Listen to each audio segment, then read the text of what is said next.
Nung bagong taon. Alam mo kayo, kayo naman kapatid mo. Kayo, mahal ko kayo. Di ba? Kayo, yung mga kapatid mo na yan.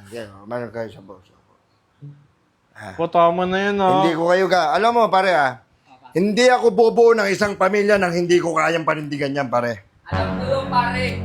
Once na nadali ko yan yung mama niya, pinakasalan ko yan. Bakit?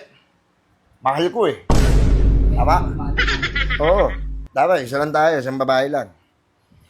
Dati, matinik ako sa chicks. Sa totoosin lang. Pero, panahon pa yun. Ano pa ako nun? Fresh pa. Oo, yung mga yung karisma niya. Balas na yan ha. Nung bagong taon, nalasing ka na. Sayang yung handa natin. Nagpaputok ka ng kwiti sa loob ng bahay. Nalagyan ng pulbura yung mga handa eh. Kaya mo na. Nag-sorry naman sa inyo eh. Wala tuloy tayong handa.